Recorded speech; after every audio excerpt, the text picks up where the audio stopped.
Hey, Peppermint Pals! So, I don't know if any of you have been watching since the beginning of this channel, but if you go back, I think it's like my 5th video, I use Copics, I've heard both. I use them for the first time, and I got 4 different colors at Michael's, and I make this kind of like early spring dawn scene. You can go back and watch that, and I'll probably link it above, plus maybe overlay it here, overlay the final piece here.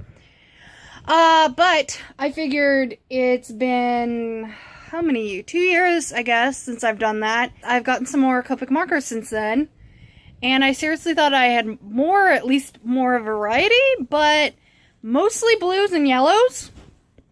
And a few skin tones, because I never have enough skin tones, no matter what. So, yeah. So, but I'm going to swatch these out and see if I can do a piece with them. So, the first one was kind of challenging because I only had 4 colors, and this one's kind of challenging because I have 17 colors, but they're not that, mixed. Like the first one, I had a yellow, a pink, a purple, and a blue. And I was able to somehow mix those and make a scene with that. This, I'm going to have to figure out what to do. And it's really fun because Copics really blend really well. So, I'm excited to see what to do. So I'm going to start by swatching these out, and then we'll see how it goes from there. So, of course, this video starts with me getting out all the Copic markers that I own and swatching them to get an idea of what kind of colors I will be using. Order that I am swatching them, we have BG09 blue-green, which is my only chow. I got it in my Art Snacks box. Then we have BV17 deep reddish blue, B02 robin's egg blue, B00 frost blue, B0000 pale celestine, V04 lilac, R46 strong red, R43 for Bougainvillea. I don't know how to pronounce that. RV110 pale pink, Y13 lemon yellow, Y19 Napoli yellow, Y11 pale yellow, Y0000 yellow fluorite, E000 pale fruit pink, E21 soft sun, N1 neutral gray number 1, E79 cashew, and then not pictured on the swatch page because I got it actually later while I was still working on this piece, but I have R39, which is garnet. So that'll come into the piece near the end, and I'll let you know when I'm using that.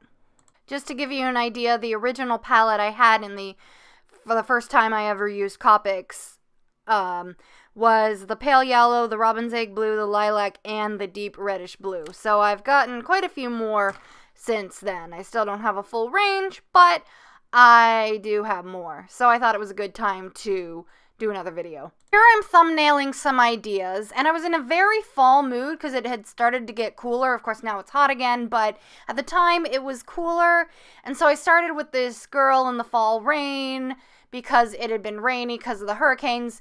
Don't worry, they're not directly affecting me. It was just some rain because I'm in the middle of the country. Anyways, I was like, no, when I think of fall, I think of like bright, sunny weather, and I think of pumpkins. So I drew like this little kid and, someone else, maybe it was her mom or a babysitter or whatever, in this pumpkin patch. But I didn't want to make too many details in case, like, since I had a limited palette, I wanted to make sure I had enough so that I could play around with the palette and have some challenge, but not too much that it would overwhelm the palette and it would start looking repetitive. So I didn't go with that whole pumpkin patch idea because it was just a little too much. So instead I have this, just a single girl here holding a pumpkin, and originally she was going to be in a pumpkin patch, but I just, originally I just decided not to do that because I didn't have really a good green color for the leaves. I suppose I could have made one, like here I did for the pumpkin stem, but I wanted to show off a lot of my different colors, so I actually decided I'd just have fall leaves all around her, and that's what I did. I feel really bad because there were a couple times here that I forgot to press record, or I didn't check to see if it was recording on the spot I was coloring. Like that happened when I color her hat, which I thought was super cute, and I wish I could have shown you guys me coloring her hat, but it didn't capture. So I feel kind of bad because, I mean, the point of this was all the coloring, and I really wanted you guys to see all that I was doing with that. But it came out pretty well. I was very careful most of the time because of a previous video I was not careful with, and so the recording's really bad, and that's why I haven't quite released it yet.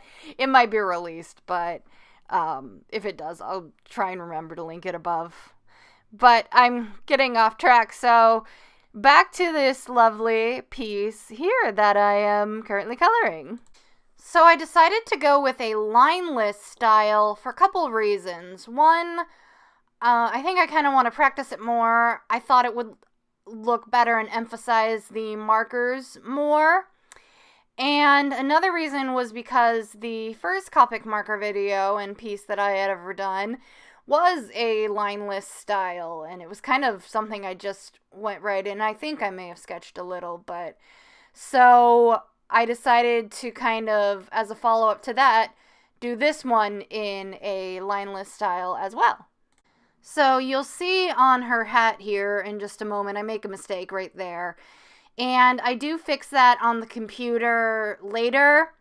And I do want to do a couple more changes to this before I make it a print on Redbubble, because I'm going to do that. For example, I think her shoulders are a little too wide, but I didn't do that for this video. So the image you'll see at the end does have that hat thing fixed, but not some of the other changes, because I wanted to make this as authentic to the original as possible.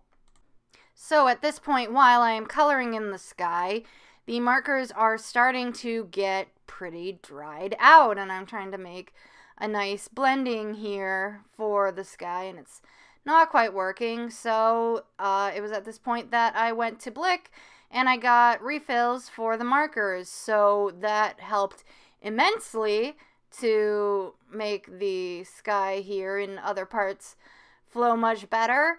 And then I also, in addition, got another marker. This is about the time that I got the garnet marker.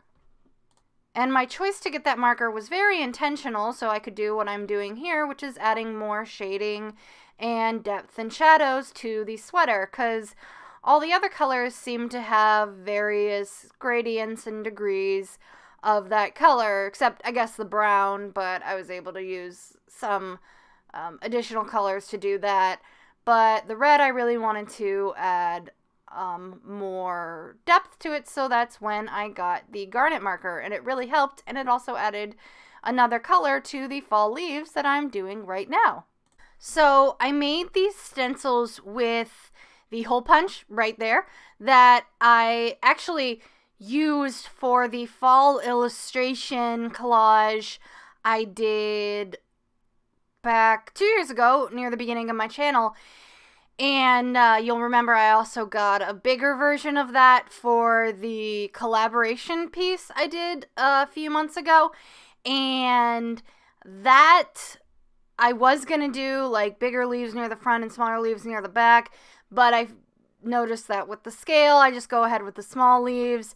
So it isn't quite perspective, because of course those back leaves would have been smaller anyway, but I don't know, it just, I think, looks better than having really giant leaves in the front.